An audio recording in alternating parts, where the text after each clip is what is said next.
L'hiver bat son plein, les soirées au coin du feu c'est pareil, avec un poêle ou alors si vous n'avez pas de chance, tout simplement un radiateur. Et ce qu'il faut savoir, c'est qu'avec l'inflation, beaucoup de gens ont recouru davantage au bois pour se chauffer, alors qu'avant c'était surtout quelque chose d'appoint. On ne peut pas évidemment chauffer toute une maison avec un poêle. Ça marche pour les pièces de vie, mais pas forcément pour les chambres et le reste. Ce qui fait qu'on se retrouve avec des tonnes et des tonnes de déchets. Et en permaculture, ce qu'on essaye de faire, c'est de valoriser les déchets et d'un déchet en faire un atout, une ressource. Les gens qui consomment du bois pour effectivement se chauffer avec, c'est à peu près 10 millions de personnes. Donc si vous chauffez comme en Bretagne à peu près 5 mois dans l'année, ça vous fait des kilos et des kilos de cendres et ça serait dommage d'aller les jeter à la déchetterie et d'utiliser de l'essence pour évacuer des cendres que vous aurez eues avec du bois. C'est pourquoi dans cette vidéo, on va voir 5 moyens justement de transformer ce déchet en ressource, de valoriser son potentiel.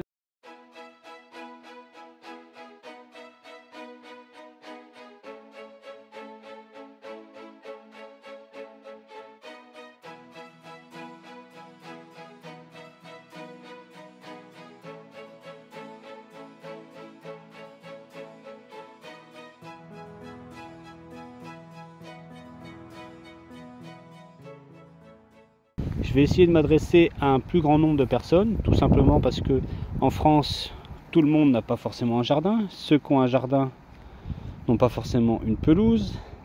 Ceux qui ont une pelouse n'ont pas forcément de potager. Et ceux qui ont un potager n'ont pas forcément de fleurs. Ce qui fait que je vais partir du général pour aller au particulier. Donc je considère que vous avez un jardin, peut-être avec une terrasse en bois, mais que vous n'avez pas forcément envie de vous embêter avec des fleurs ou un potager, mais que vous avez un bout de pelouse. Et là, vous aurez comme moi de la mousse qui va s'inviter à travers votre pelouse. Il peut y avoir plusieurs raisons à ça. Si jamais vous êtes au nord, forcément l'herbe a tendance à disparaître parce qu'il n'y a pas assez de soleil.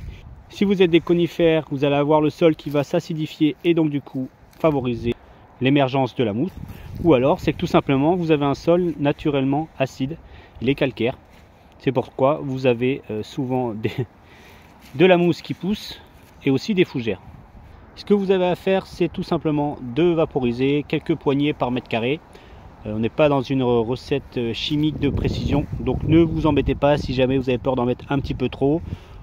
On met ça évidemment à l'automne, l'hiver.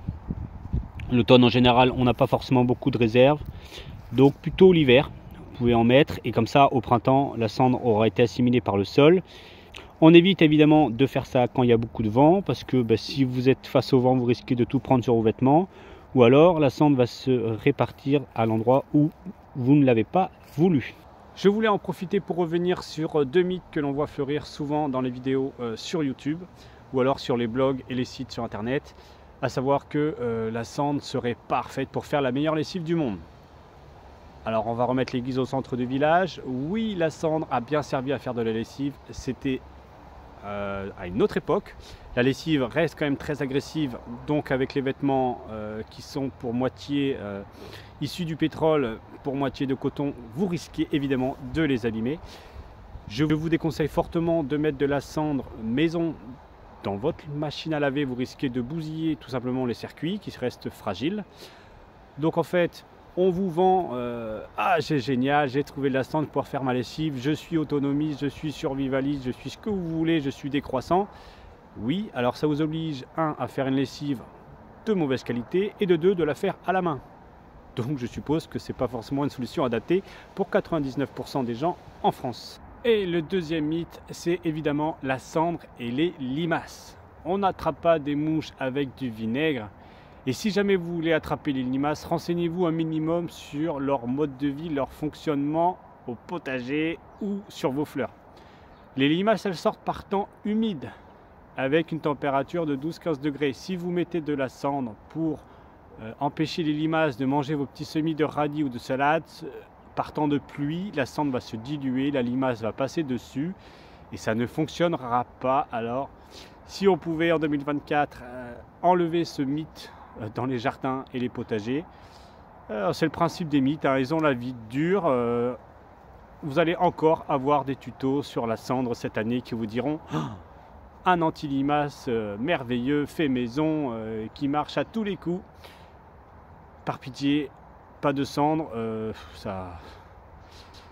ça ne marchera pas. Ça marchera 2 jours si vous avez du soleil, mais du coup il n'y aura pas de limace. Vous direz ah, t'as vu, ma solution elle marche. Et en fait, dès qu'il va pleuvoir, la cendre va disparaître et les limaces passeront dessus et elles sortiront et se régaleront de votre petite salade, de vos petits radis, de vos plants de tomates, de ce que vous voulez. Après, c'est un conseil, j'ai une dizaine d'années de jardinage. Je l'ai essayé comme tout le monde, hein, c'est pour ça que je vous en parle, mais à la rigueur, essayez à votre tour et vous vous rendrez compte. Mais je préférais vous prévenir. Mais revenons au sujet de la vidéo. Alors vous faites partie des gens chanceux qui ont un jardin, qui avaient une petite bout de pelouse, et puis vous décidez d'avoir quelques fleurs. Souvent on s'essaye aux annuelles, puis après on utilise des vivaces parce que ça demande moins de travail et que finalement c'est très joli. Et parmi les plantes vivaces, évidemment le rosier arrive souvent. C'est une des plantes les plus vendues en pépinière, en jardinerie. Alors là effectivement mon rosier paye pas de mine, je l'ai taillé. Alors ça fait un petit moment que je me dis qu'il faudrait que je vous fasse une vidéo sur la taille des rosiers. N'hésitez pas à me dire en commentaire si ça vous intéresse.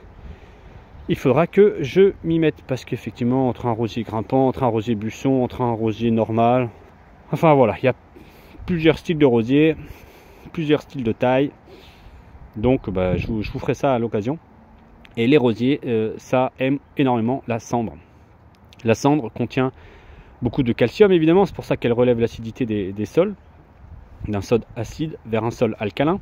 Mais il y a aussi à peu près 10% de potassium, et la potasse c'est très connu pour les fleurs et les légumes à fruits. Alors là, pas de légumes, mais des fleurs. Et les rosiers, pour avoir des belles, bonnes, grosses roses là qui vont durer, avoir un rosier avec des belles ramifications, il vous faut de l'engrais. Donc on va se servir de la cendre comme un engrais. On va en déposer au pied. On va être un peu généreux, hein, 3 bonnes, moi personnellement je mets 3 bonnes, je mets 3 grosses poignées, 3 pelles à cendre, et puis tout l'hiver ça va se déposer, et au printemps ça va redémarrer sur les chapeaux de roue et c'est génial. Donc deuxième astuce, le rosier. Juste petite précision pour vous montrer qu'on ne fait pas n'importe quoi non plus avec la cendre, et ça marche pas pour tout. Là vous avez un hortensia. Alors, je ne sais plus le nom latin, mais ça, on l'appelle en français vanille fraise. C'est un cône blanc qui se transforme, qui vire au rouge, donc c'est pour ça qu'on l'appelle vanille fraise. C'est très beau, ça dure longtemps, et je trouve ça même plus joli que les hortensias classiques. Les hortensias, c'est des végétaux dits de terre de bruyère, donc ça aime bien un sol un peu acide, donc on ne met pas de cendre pour ces végétaux là, un peu comme les framboisiers, groseilles, myrtilles, cassis, etc. Donc on va éviter. Donc ce qui marche pour les rosiers, vous avez vu, ça marche pas pour tous les végétaux. Après la pelouse et le rosier, vous décidez de donner un peu de hauteur à votre jardin en plantant un arbre. Et quitte à avoir un arbre, on se dit tiens, pourquoi pas avoir un arbre fruitier. Ben oui, ça peut avoir des jolies fleurs au printemps, un joli feuillage qui peut changer de couleur, qui est très sympa. Et puis en plus, en 3-4 ans, vous allez récupérer des fruits. Tout simplement si vous avez choisi un arbre pas trop petit en pépinière. Donc là on peut y aller encore plus franchement qu'un rosier, parce qu'un arbre fruitier, il faut imaginer que ça peut donner des kilos et des kilos de fruits, tout ça en partant d'un seul tronc, et donc il a vraiment besoin de ressources. Donc certains peuvent vous conseiller un badigeon sur le tronc de l'arbre, un peu comme on peut faire avec de la chaux, mais il faut que la cendre puisse tenir, que s'il pleut ça s'enlève pas. Je trouve que c'est beaucoup de travail pour pas forcément grand chose. Moi je préfère planter des plantes qui vont repousser les fourmis et autres ravageurs de mes arbres fruitiers au pied, plutôt que de m'embêter à badigeonner, à faire autre chose. Donc là c'est un péché, mais ça marche aussi pour les poiriers, pommiers, etc., pruniers, cerisiers, abricotiers, j'en passe et des meilleurs. Donc là vous pouvez y aller, hein. Franchement je peux mettre carrément 2 kg par pied, moi c'est ce que je mets. Mes arbres fruitiers se portent vraiment très bien. Et puis on va le faire justement à une période de repos, automne, hiver, que c'est le temps de se faire lessiver tranquillement par les pluies. et qu'au printemps, les racines aient eu le temps de bien absorber et que ça remonte, que c'est le temps de passer par les racines, se faire absorber par l'arbre et qu'au débourrage des arbres, eh bien, tous les nutriments qui sont contenus dans la cendre, qui sont été transformés par l'arbre en sève, eh bien, puissent booster sa croissance et sa fructification. Et là, vous passez pratiquement dans l'exception entre ceux qui ont un jardin, ceux qui font vraiment un potager, et ceux qui vont carrément avoir une serre dans leur potager. Bon, alors cet hiver, j'étais bien pris, donc je ne m'en suis pas trop occupé. La serre est laissée au repos, je m'en occuperai au printemps. J'ai pas fait des cultures automnales dedans. J'essaye de mettre en place des cultures primeurs, mais il faut que je réorganise un peu.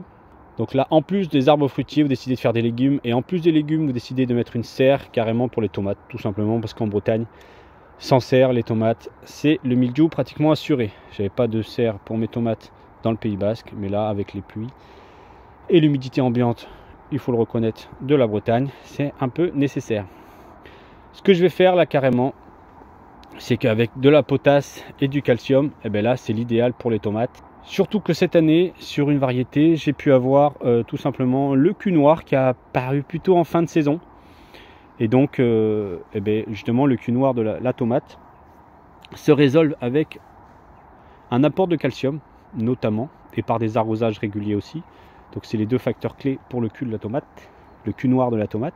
C'est à peu près 30% de calcium, hein, la cendre, 10% de potasse, et puis le reste, ben, vous avez 60% d'autres minéraux, mais qui se déclinent un peu.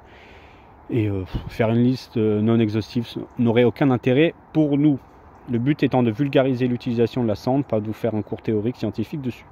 Donc ben là, carrément, je peux mettre plusieurs seaux, parce que j'ai des plates-bandes qui vont faire 5 mètres de long, 1 mètre de large. Et je vais pratiquement mettre un seau par mètre carré, voilà, si on voulait. Un seau faisant 10 litres, un arrosoir, quoi. Et je fais ça année après année. La serre sert essentiellement à des tomates. Je peux faire tomate sur tomate, ça marche aussi. Je mets aussi des concombres, je mets aussi des melons.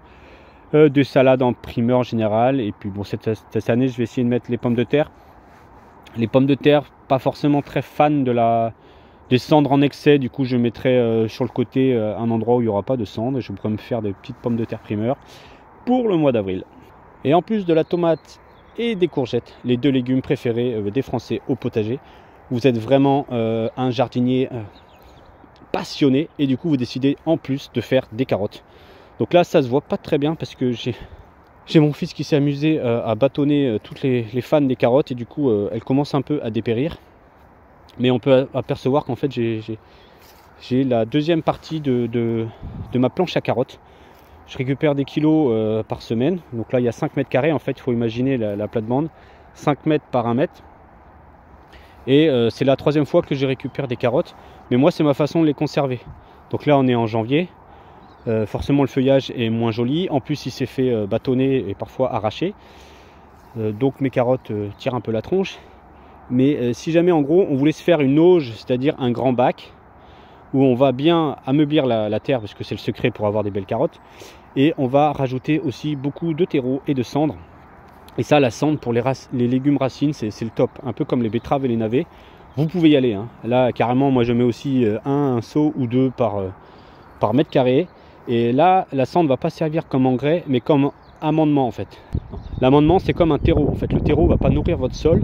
Il va changer, il va améliorer la structure physique du sol. Donc il va l'aérer et mieux retenir l'eau. Et bien, les cendres, c'est pareil. Et du coup, ben, pour les carottes, les radis, les navets, les betteraves, c'est génial. Les racines pivots, elles vont pouvoir descendre et vous allez avoir de belles carottes, encore plus grandes, encore plus grosses que les années passées. On pourrait en dire encore beaucoup sur la cendre. Vous trouverez sûrement d'autres vidéos qui vous donneront. J'essaie de faire quelque chose qui correspond à tout le monde, au cas par cas, suivant son terrain, suivant son jardin. Et je ne vais pas vous faire une liste de 20 utilisations possibles parce que ça serait vraiment trop long, ça ne servirait pas à grand chose. Mais ce qui revient souvent, c'est la mousse, les rosiers, les tomates, les arbres fruitiers et puis le reste, c'est pratiquement que répétition.